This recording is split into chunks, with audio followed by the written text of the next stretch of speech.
अस्सलाम वालेकुम dear students, उम्मीद करता हूँ आप सब खैरियत से होंगे। हर इब्तिदा से पहले, हर इंतहा के बाद, ज़ात नबी बुलंद है, ज़ात खुदा के बाद दुनिया में एहतराम के काबिल हैं जितने लोग, मैं सबको मानता हूँ मगर मुस्तफ़ा के बाद सल्लल्लाहु अलैहि वसल्लम। ये तो हमारे पास लेक्चर नंबर 19 है। इससे पहले हमने देखा था लिमिटिंग रिएक्टेंट। आज का जो टॉपिक है वो है identification of limiting reactant.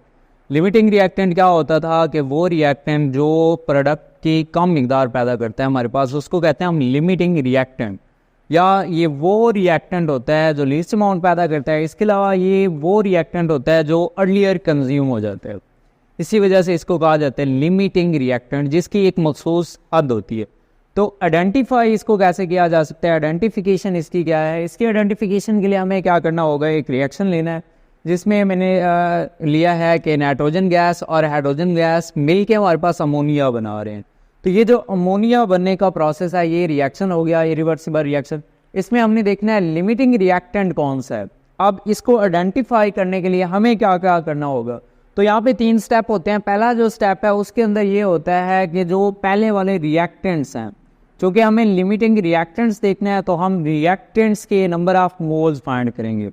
Number of moles of reactants, reactants के मोल्स की तादाद फाइंड करते हैं। दूसरा हमारे पास जो है प्रोडक्ट्स। अब जो ही नंबर ऑफ रिएक्टेंट्स फाइंड हो जाते हैं तो दूसरा जो स्टेप होता है वो होता है हमारे पास नंबर ऑफ प्रोडक्ट्स। रिएक्टेंट्स से नंबर ऑफ प्रोडक्ट्स फाइंड किए जाते हैं। Number of moles of product, moles product के मोल्स की तादाद फाइंड की जा सकती है। किस चीज़ के ज़रिए, नंबर ऑफ मोल्स यूज़ करते हुए रिएक्टेंट्स के। पहला रिएक्टेंट्स की अमाउंट्स को इस्तेमाल करते हुए नंबर ऑफ मोल्स फाइंड करते हैं।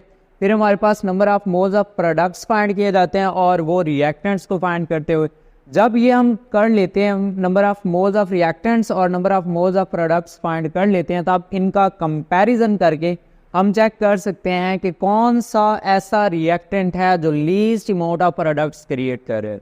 वो जो पैदा कर रहा होता है, प्रोड्यूस कर रहा होता है लीस्ट अमाउंट ऑफ प्रोडक्ट, उसको कहते हैं हम लिमिटिंग रिएक्टेंट। तो 3 स्टेप हैं। पहला स्टेप है कि number of moles of reactants find करना। दूसरा हमारे पास है number of moles of products find करना।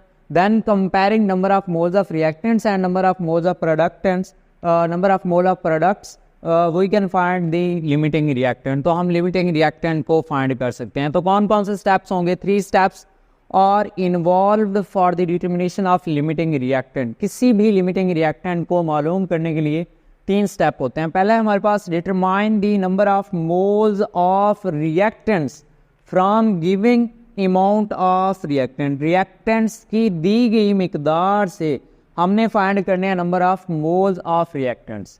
जैसे ही हम फाइंड कर लेते हैं, मैं यहाँ से फर्ज कर रहा हूँ कि ये हमारे पास 20 ग्राम है, ये हमारे पास 60 ग्राम है। तो हम इन्हीं अमाउंट्स को यूज़ करते हुए फर्स्ट ऑफ ऑल हमने नंबर ऑफ मोल्स फाइंड कर लेने हैं रिएक्टेंट्स के। फिर चूँकि number of moles of reactants आ जाते हैं, तब हमारे लिए आसानी हो जाती है कि हम number of moles of products find कर सकते हैं। तो calculate the number of moles of products by using moles of reactants. Number of moles of products find कर सकते हैं number of moles of reactants से। लास्ट वाला स्टेप होता है जो इन्हीं में से कम मिकदार पैदा कर रहा है, वो हमारे पास लिमिटिंग रिएक्टेंट होगा। The reactant which produces least amount of product is called limiting reactant. इसको हम लिमिटिंग रिएक्टेंट कहते हैं। तो ये इसके आइडेंटिफिकेशन है। 3 स्टेप होंगे। पहले number of moles of reactant find किए जाएंगे, फिर number of moles of products find किए जाएंगे, फिर इनको कंपेयर करके हम जो लीस्ट अमाउंट ऑफ प्रोडक्ट्स पैदा करता है उसको लिमिटिंग रिएक्टेंट का नाम देते हैं। जबकि दूसरा जो होता है वो हमारे पास एक्सेसिव रिएक्टेंट कहलाता है। यहाँ से एक शॉर्ट क्वेश्चन है। एक तो ये वाला है कि कौन कौन से स्टेप यूज होते हैं। दूसरा होता है concept of limiting reactant is not applicable on reversible reaction, justify. आपने जस्टिफाई करना है कि जो लिमिटिंग रिएक्टेंट का कॉन्सेप्ट है ये रिवर्सिबल रिएक्शंस पे अप्लाई नहीं होता। इसका इतलाक जो है रिवर्सिबल रिएक्शन पे नहीं होता। क्यों नहीं होता? अगर हम रिवर्सिबल रिएक्शन में देखें तो वहाँ पे रिएक्टेंट से प्रोडक्ट्स बनती है, प्रोडक्ट्स फिर से चेंज होकर रिएक्टेंट्स बना रही होती है। तो चूँकि प्रोडक्ट्स जो है वो रिएक्टेंट्स टोटली कन्वर्ट नहीं होते प्रोडक्ट्स में, बल्कि प्रोडक्ट्स फिर से रिएक्टेंट्स बनाना शुरू कर देती है। तो इसका मतलब ये हुआ कि ये रिएक्शन तकमील तक ही नहीं पहुँचते, कंप्लीट ही नहीं होते। तो इसका मतलब हम लिमिटिंग रिएक्टेंट्स को फाइंड भी नहीं कर सकते। तो होता क्या है, during reversible reactions reactants are converted into products and products are converted back into reactants. होता यूँ है कि रिएक्टेंट्स प्रोडक्ट्स में कन्वर्ट होते हैं, फिर प्रोडक्ट्स रिएक्टेंट्स में कन्वर्ट हो जाती है। So reactants are not completely consume, जो रिएक्टेंट्स होते हैं वो मुकम्मल तौर पर कंज्यूम नहीं होते। As a result it is not identified. यही वजह है कि लिमिटिंग रिएक्टेंट जो है वो रिवर्सिबल रिएक्शंस में आइडेंटिफाई नहीं किया जा सकता। पहला शॉर्ट क्वेश्चन होगा कि आइडेंटिफिकेशन ऑफ लिमिटिंग रिएक्टेंट और give steps that are involve for the determination of limiting reactant. दूसरा हमारे पास शॉर्ट क्वेश्चन है कि concept of limiting reactant is not applicable on reversible reactions justified.